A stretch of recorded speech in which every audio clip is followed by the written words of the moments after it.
What is up, everybody? Welcome to See It, Save It, Skip It, the movie review show from Apocaflix movies where we tell you whether you should see a movie, save it for streaming or Blu-ray or something, or skip it overall. I'm Jacob, this is Keith, and we're going to talk, what movie? Dark Phoenix. X-Men Dark Phoenix, the finale to the X-Men saga when it comes to Fox films. So we're going to give you our thoughts right now. Okay, Dark Phoenix. For me, I am a save it. I think that, unfortunately, this movie just does not hit the mark. It's the first X-Men movie I would probably say that you need to save because it's so far different from everything else going on inside the universe. I understand that the past decade or so, these movies have kind of spiraled in a different direction, and this one is by far the most spiral-filled one out of all of them. Alright, so I have loved this X-Men franchise, like all the movies. Few of them have been bad, but I've loved it so far. So I was so excited for this movie, but overall, I have to say, you gotta save this movie. You gotta save X-Men Dark Phoenix. I can't honestly tell you to run out to the theater and see it and spend $12. Dark Phoenix, X-Men Dark Phoenix, the last of these, what I call the Bryan Singer-verse X-Men films. I'm just gonna get right to it.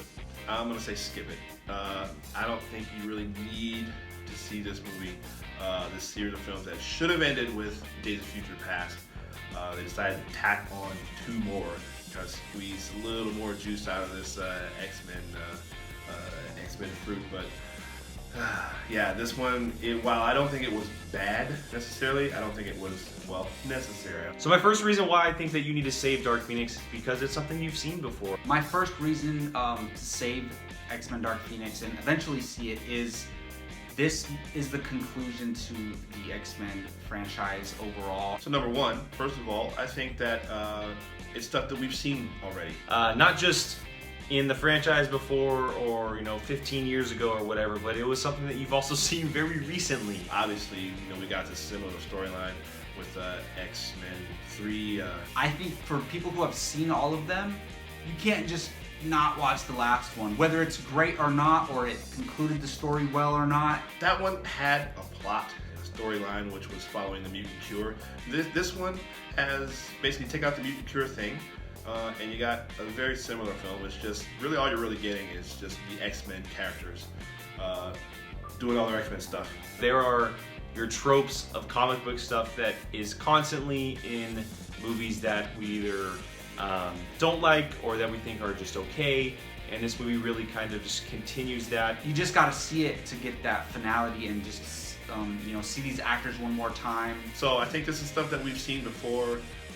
We've seen the Dark Phoenix thing done. The story of Dark Phoenix is very important in the comic books, and I think that they could have delivered on something very cool, but they kind of just repeated some things in a little bit of a different fashion. This one was slightly different, but not that much, and there's not much to it that you can really take away from this film. There's some good, some bad, but overall, I do think you gotta see the finale. Dark Phoenix is a save because it's basically something that you've seen many, many times before. Well, I was actually trying to think of describing it to someone, and I'm trying to remember how it ended, and I couldn't remember how it ended. I just saw it like a few hours earlier.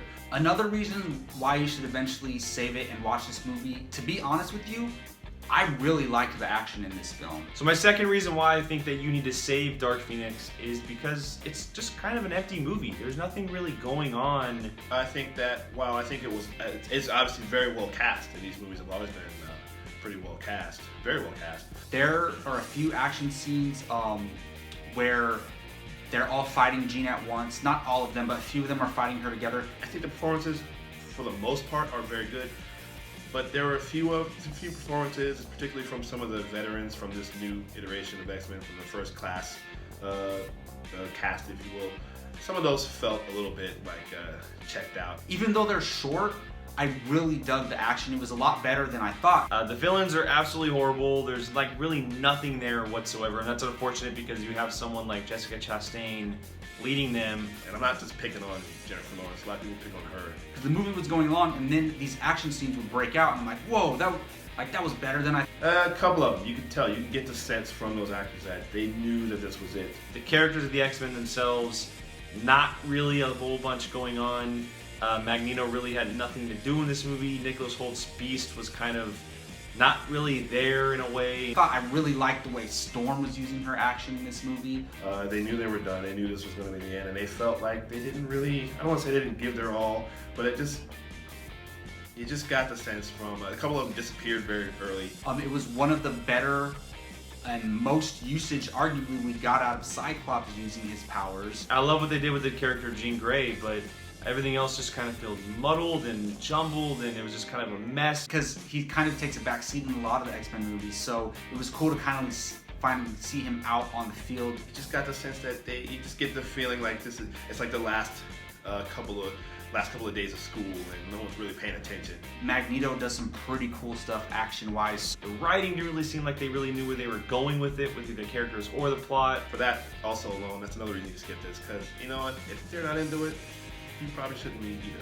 Honestly, some of the best parts of the movie for me were the action beats. And so it just feels like a very empty, messy movie. And a third one is very similar to what Jacob has, is that just the lack of a real story, a real plot. And my third reason for my decision why you should save it and not see it is because the movie just lacks plot and lacks a good villain. My final reason why I think that you need to save Dark Phoenix is because of the performances. Dark Phoenix, which they don't even really explain what it is, that has taken over Jean Grey. You know, I actually like Sophie Turner as Dark Phoenix in this movie. She gave a really good performance, and her storyline was not bad. I'll be honest on this one.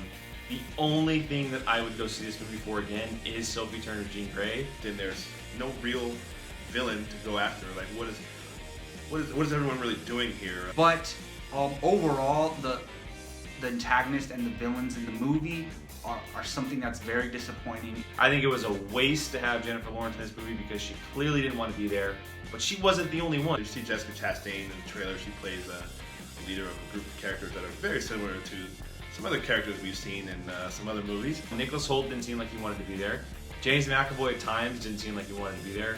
I mentioned that Magneto had absolutely nothing to do in this movie. That's really it. There's nothing really driving her other than just she can't control herself and she wants to figure out how to either stop or how to control herself. Which leads to there being like no real plot. There's things going on.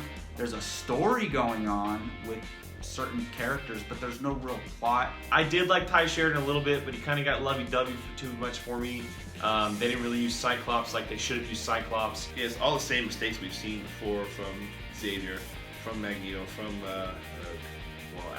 I don't even know where to go. I don't even know what to say about the secondary characters, but they're just along to, again, showcase their powers. The performances were not great. I know that it's a comic book movie. They're supposed to be adapting a story, and it's more about the explosions and the action and everything going on. But you really want good experiences with performances, especially in more recent time. So yeah, the lack of a real plot and a real villain and a real focused storyline is probably the main reason you can skip this movie. Just overall, a disappointing film. So that's it. Those are our reasons to save. I said skip. Jake also said save. You should see it, especially if you're a fan of these movies. You gotta check it out. Listen, yeah, well, I don't think this movie's bad, but again, it wouldn't be the worst thing in the world to see it.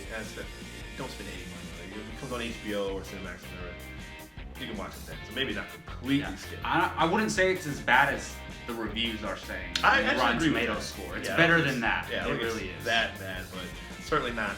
You don't have to go to the theaters for anybody to see it. So that's what we think. We say see it and skip it and save it. That's what we talk about. We got two saves, one skip. We're talking about Dark Phoenix, and it's out in theaters right now. So it's up to you. Let us know if you saw it, saved it, or skipped it. Jump in the comments and let us know. And we'll see you for the next episode of See It, Save It, Skip It. Hey everyone, Jacob Bartley here. Thanks for watching. If you want to check out something similar from Apocaflix Movies, click this video up here. If you want something a little bit different, check out this video down here. If you haven't done so, please subscribe to Apocaflix Movies and let us know your thoughts in the comments section. We always love to hear from you. Thanks for watching.